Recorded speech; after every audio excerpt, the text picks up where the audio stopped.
Malcolm Hoenlein is the executive vice chairman of the Conference of Presidents of Major American Jewish Organizations. As I've so often said, when Malcolm Hoenlein speaks, the world listens.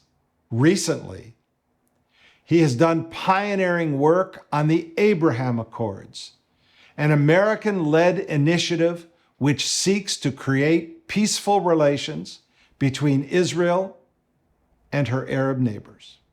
As we approach the anniversary of Kristallnacht, of Pogromnacht, November 9th, 1938, it is a time each year for reflection, both upon what occurred and what we learned from the events of those horrible days leading up to the ultimate attempt at the final solution of eradicating the Jewish people.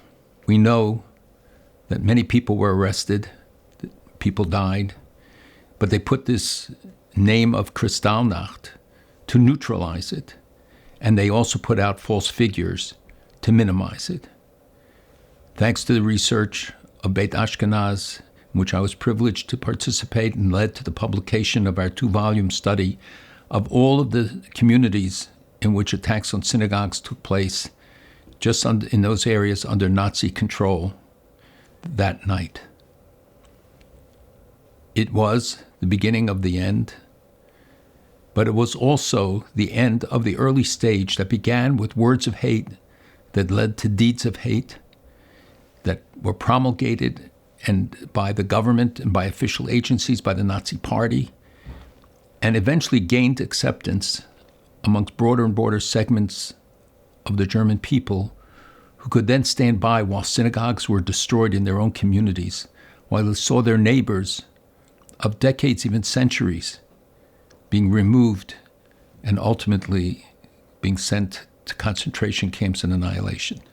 So we look back in order to look forward. We look back to those days to understand what we learned from it, what we do to prevent future generations from having to suffer those trials and tribulations. But frankly, it's not for the Jewish community alone, and perhaps even primarily, it is for the non-Jewish world, for them to learn, to take responsibility. I sat with the head of the World Muslim League and a number of survivors, Sheikh Mohammed Al-Isa, and very interestingly, he had requested the meeting and told them, I want to hear your stories, but I also want to know what are the lessons we learned from it that we must apply today. And so this annual commemoration is not just to dwell on the tsaros and the tragedies of the past, but to learn from it as we meet the challenges of today. The Abraham Accords, whose anniversary we celebrated recently, was a monumental change in many ways, but it was the culmination of many years of efforts. As we researched the book on Kristallnacht, Pogromnacht, we found the records of the Jews who were saved in Muslim countries. And I started to look into it and saw how Azerbaijan, Kazakhstan, Uzbekistan, in Samarkand and Bukhara, saved hundreds of thousands of Jewish lives. They were obviously under Soviet control at the time, but they were welcomed.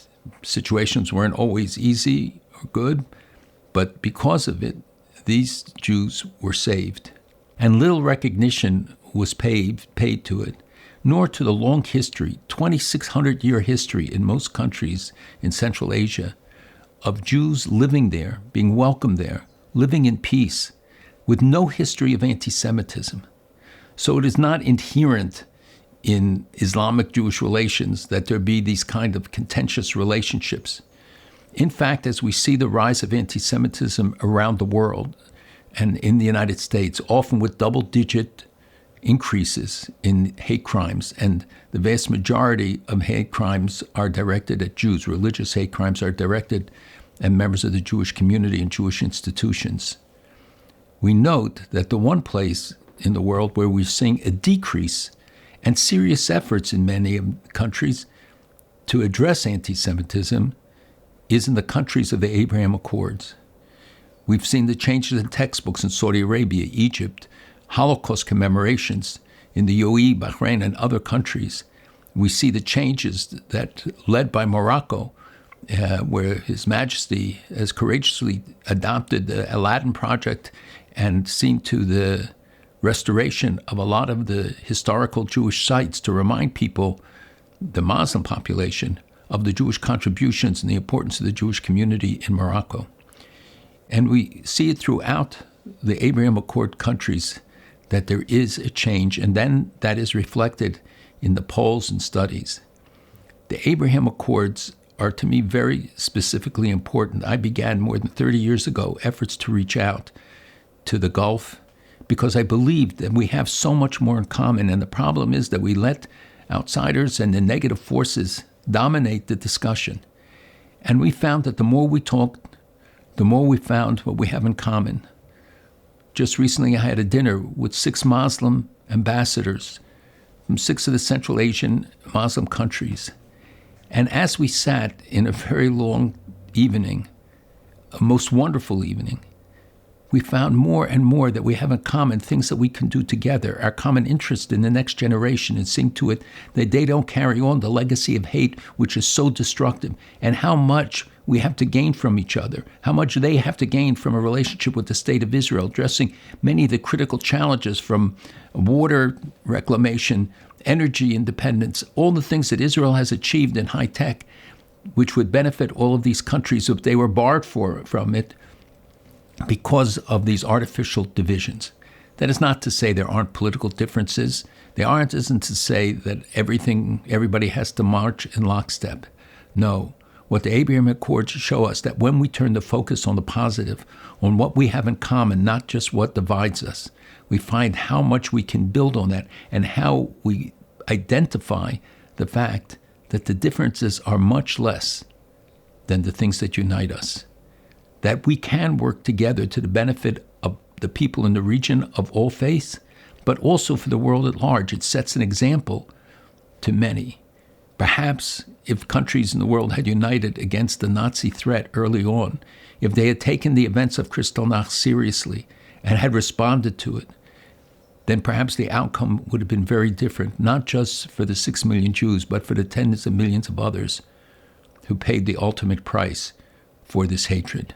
So this year on Kristallnacht, it's a time for us to, again, re-examine where we are, where we have come to, and where we must go. And this is an obligation we have to our children and our grandchildren and great-grandchildren. Those who thought that the hatred of anti-Semitism had been defeated or pushed back under the rocks recognize today that this is a cancer. I don't believe you can eradicate it. I do believe that we can isolate the haters, that we can delegitimize them, that we can educate the next generation not to follow their messages of hate, but to pursue the positive messages represented in the Abraham Accords.